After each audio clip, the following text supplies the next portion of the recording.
It's not good for primping. Huh? It's too tiny. Not good for primping. Not that you primp a lot.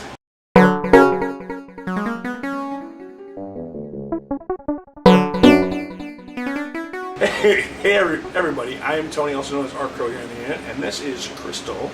From Digital and Vellum. And we are going to talk about this book today. The first thing that we normally do when we talk about books is we talk a little bit about the author, which I look up on Wikipedia. Resources. It's Ernest Cline. Yep. And this is not the first book that he wrote. This was like book number 2. Oh, this is the first one. Oh! Never mind.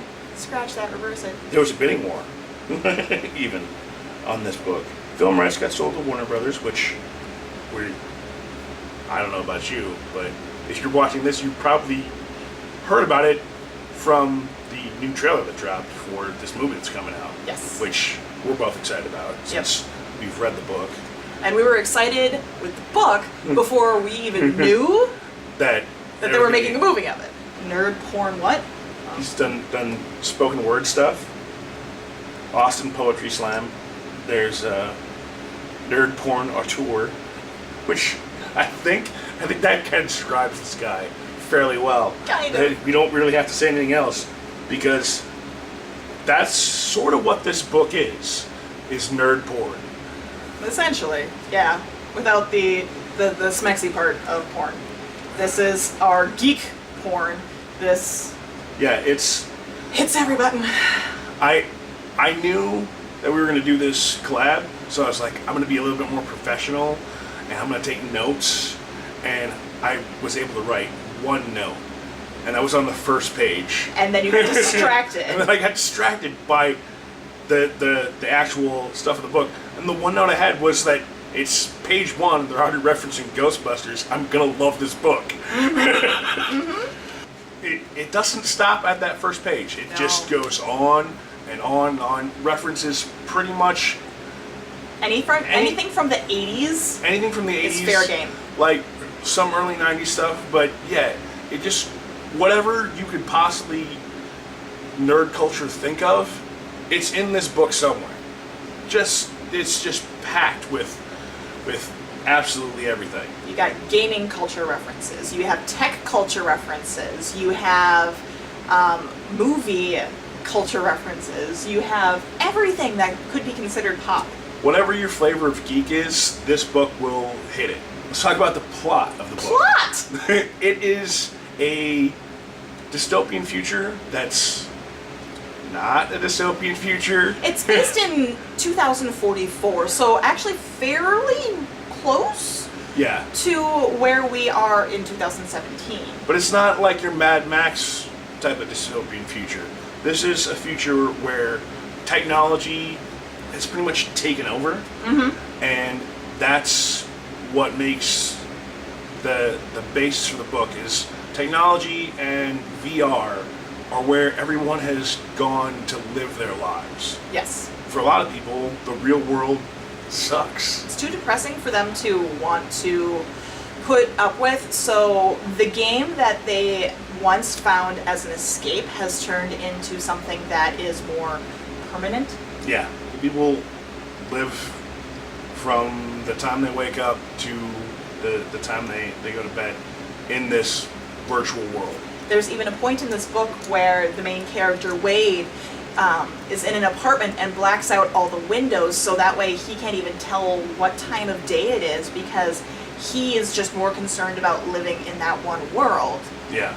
To a certain degree, there's a reason for that. I don't want to spoil too much of the book, but a lot of the book is based off of a particular game that is going on inside of this virtual world, where it's a race to get the prize by the creator of this virtual world, who, when he passed on, said, since I don't have anybody to give this to, we have a game where the winner of the game gets to inherit everything that I have, which sets up a race to get to the prize.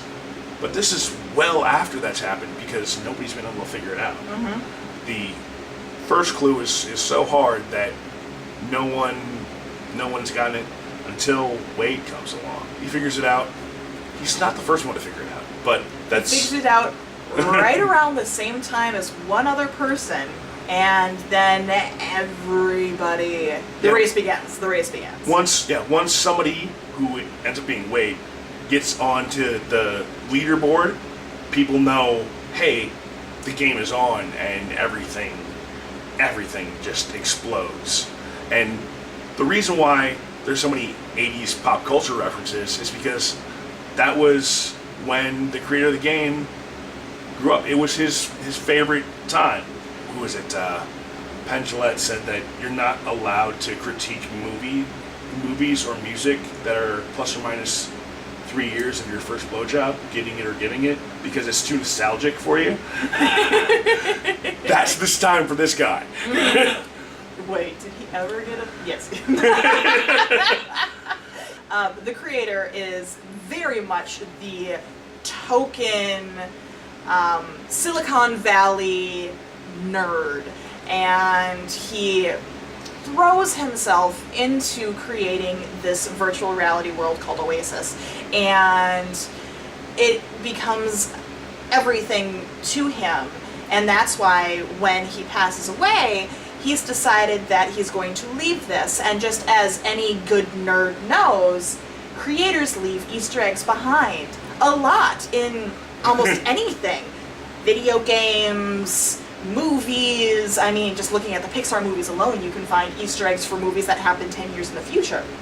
And that's what he decided to do. And it's just brings back every little thing that if you're a nerd about anything, you will be so connected to this book. It's unreal. Any kind of flavor of geek that you are, it's in this book somewhere. Because he was obsessed with this, that's what all the tricks and the clues lead to, all the pop culture references that he was obsessed with when he was still on the planet. Which is why virtually everybody knows 50 years in the future from now that, you know, all of the 80s references, because I'm sure a lot of this is gonna die out, but right now it's very fresh. But it keeps things like an Atari in mind, something that most kids even nowadays don't even know what an Atari is, and yet these guys do, because they're just because so it was important passionate. then. They know what it is because it was important then. They know what a Walkman is. They have Nintendo Power, and you know, everything that we grew up with is now new again and picked over to an excessive degree. They have competitions on classic games, arcade games, about making sure that they can get the top score fastest. Not even that they can get a top score, but that they can do it faster than anybody else. Yeah, the once hero thing of someone actually getting the end screen. Everybody can play all the classic games to the end screen now. Not everybody. All the people who are passionate enough to try and go after this. Well, yes, they that's have true. to, and you find out they have to be that passionate about everything that the creator was, or else they will not be able to understand the clues. They will not be able to get through those special gates and understand the Easter eggs to be able to get to the point where they can win. Yeah, it's all about knowing everything and being obsessed. Being a geek is rewarded the way that we feel like it should be. Maybe that's why in the trailer they didn't really talk about what the plot of the game was, or what the plot of the book was, because they were trying to leave the Easter eggs for people to discover themselves. Yeah. Which would totally go along with this dang book. It would, if that's the intent behind it, because when you watch the trailer, you see all this really awesome visuals and pop culture references, and you're like, why is this happening? Yeah, they're not giving you any of the plot. They don't even want you to know. Just go, hey, it's cool. Go watch it. You'll thank us later. And it is cool. And do go watch it. And do read the book. It's amazing. That's gonna lead us to the rating of this book, which is buy it, get it from the library, or avoid. And my rating is definitely buy it. Buy it 5 minutes ago. Go read it. I'm sure you're the same. Yeah, no, with me, when I first started reading this book, I was unsure about it. I got a couple chapters into it, and I had to run down, not just to go pick it up, because I normally pick up things at half-price books. No, I paid full price for this thing at Barnes & Noble after calling to make sure that they had it on hand, so I could at least get a copy, so I could physically read it. This is one that I plan on getting a hardcover, if not hunting down a first edition for. I think that's going to be a little hard. You should probably do that before the movie comes out. That'll jack that up. I will do that. That'll jack that up. You definitely buy this book. Read this book. Love this book. We're probably going to come back and do another thing about this book because the movie's going to come out. Mm-hmm. We're going to want to talk about that. We're going to do a Battle of the Media, which she tends to do on her channel.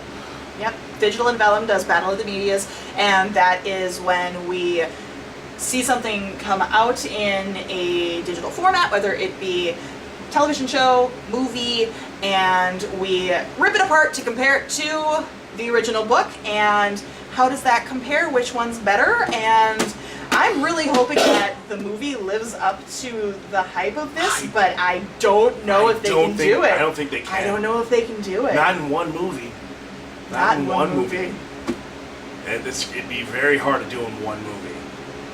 But they have the budget to be able to show the awesome special effects that are needed for this virtual reality world versus a television show. Yes, that is true. And we got Spielberg directing. it. So there's that. Who knows? So you're gonna maybe they can do it, maybe they can't. Tune in. And tune in to her channel. We did a similar review of the same book. But slightly different. Yeah. So you need to watch both to get the full picture. So make sure you like our videos, comment down below if you've read this book, if you are as excited as we are. Check out my channel, check out his channel, and we will see you later. We'll see you fairly soon, actually. Stick with me, Rebels. We can do this. Side note, I loved how his gamer handle is Artemis. Yes. But it's spelled with an E because there's so many... Because leet speak. Yes, that's why. Yes. But then people, of course, are still stupid and they're like, Art 3 miss? What's that mean?